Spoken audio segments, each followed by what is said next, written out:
તો કેમ છો બધા મિત્રો? આજે છે ઋષિ પાંચમ અને આપણે જઈ રહ્યા છીએ માળનાથ મહાદેવના દર્શન કરવા માટે થઈને. તો અમે લોકો ફેમિલી સાથે નીકળી ગયા છીએ માળનાથ મહાદેવના દર્શને જવા માટે થઈને, અને હાઈવે પર નીકળી ગયા છીએ. બાળકોને પણ ખૂબ મજા પડી રહી છે બધું સિનરી જોવાની, અને વરસાદ થઈ ગયા પછી જે ગ્રીનરી થઈ ગઈ છે આજુબાજુ અડખે પડખે રોડ ઉપર, એ પણ માણવાની ખૂબ મજા આવી રહી છે અમને બધાઈને. જેનિશાબેન આપણા જે છે એ બેસી ગયા છે રિક્ષામાં. એમને પણ ખૂબ મજા આવે છે એન્જોય કરવાની. સાથે સાથે જેનિલભાઈ પણ ફૂલ એન્જોય કરી રહ્યા છે જર્ની. અને આપણે માળનાથ મહાદેવના દર્શન કરવા માટે જઈ રહ્યા છીએ.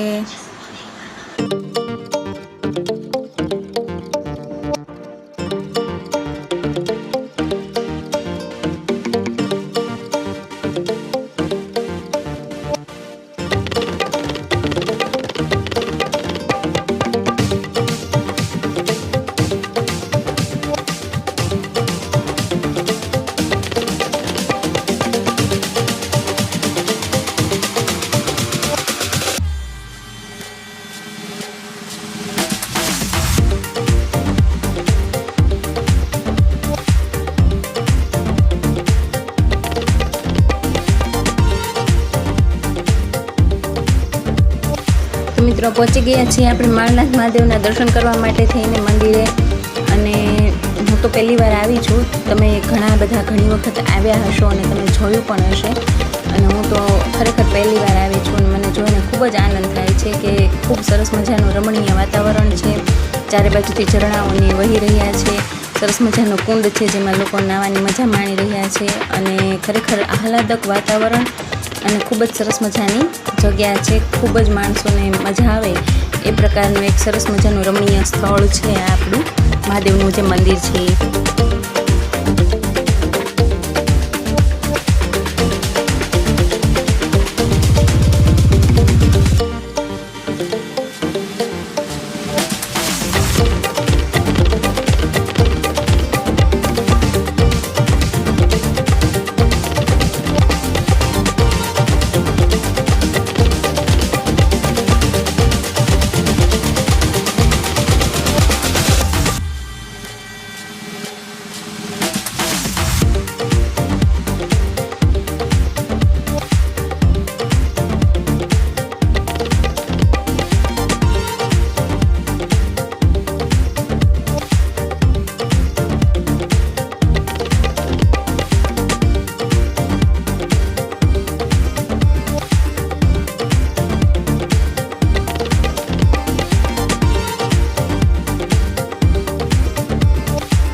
મિત્રો દર્શન કરીને હવે આપણે રિટર્ન જવા માટે નીકળી ગયા છીએ. અને તમે જોઈ શકો છો હજી તો માણસો આવી જ રહ્યા છે અહીંયા. કેટલું સરસ મજાનું સ્થળ છે, ખૂબ જ સરસ મજાની ગ્રીનરી છે, રમણીય વાતાવરણ છે અને આપણે બધા ગોઠવાઈ ગયા છીએ પાછા આપણા વાહનમાં અને હવે આપણે ઘર તરફ પાછા જઈ રહ્યા છીએ.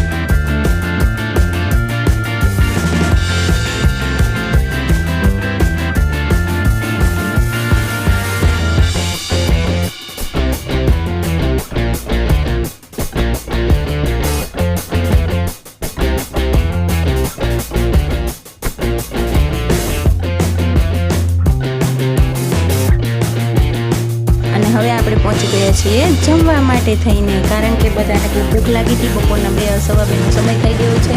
આપણે જગાભાઈ ગોપનાથવાળા ગાર્ડન રેસ્ટોરન્ટમાં આવી ગયા છે, જ્યાં તમામ પ્રકારનું ફૂડ ખૂબ જ સરસ મજાનું મળી રહે છે આપણને. બાળકોને રમવા માટેનું પ્લે ઝોન છે અને જેનિલભાઈ અત્યારે આપણે ગોઠવાઈ ગયા છે પ્લે એરિયામાં, કારણ કે નાના બાળકોને તો રમવાના સાધનો જોવે એટલે બસ ત્યાં એને રમવાનું સૂઝી જ જાય છે, ખાવા પીવાનું પછી રમવાનું પહેલાં.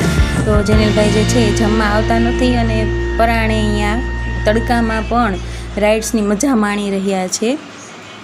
અને હવે આપણે રેસ્ટોરન્ટમાં આવી ગયા છીએ. જમવાનું આવી ગયું છે ટેબલ પર સરસ મજાનું, તમે જોઈ શકો છો. ઓલ ગુજરાતી ફૂડ છે અને સરસ મજાની જમવાની વ્યવસ્થા છે અને રેસ્ટોરન્ટની જગ્યા પણ સરસ છે, એમ્બિયન્સ પણ સારું છે, હોસ્પિટાલિટી પણ સારી છે, બધું ખૂબ જ સરસ છે. આઈ થિંક આપણે એને 5 સ્ટાર રેસ્ટોરન્ટ કહી શકીએ છીએ. તો જમવાની ફૂડની ક્વોલિટી પણ ખૂબ જ સારી છે અને આપણે બધા જ એન્જોય કરી રહ્યા છીએ જમવાનું. અને જેનિલભાઈ જમવાનું મુખ પડ્યું અને પહોંચી ગયા છે ગાર્ડનમાં હિંચકા ખાવા માટે. પરાણે એને થોડું જમાડ્યું છે ને અને હવે એ ગાર્ડનમાં હિંચકા ખાવા માટે પહોંચી ગયા છે. તો આમ અમારો આજનો 5મો દિવસ જે છે એ ખૂબ સરસ મજાનો રહ્યો. માળનાથ મહાદેવના દર્શન કર્યા અને સાથે ખૂબ જ એન્જોય કર્યો. તમારો દિવસ કેવો રહ્યો મને ચોક્કસ જણાવજો.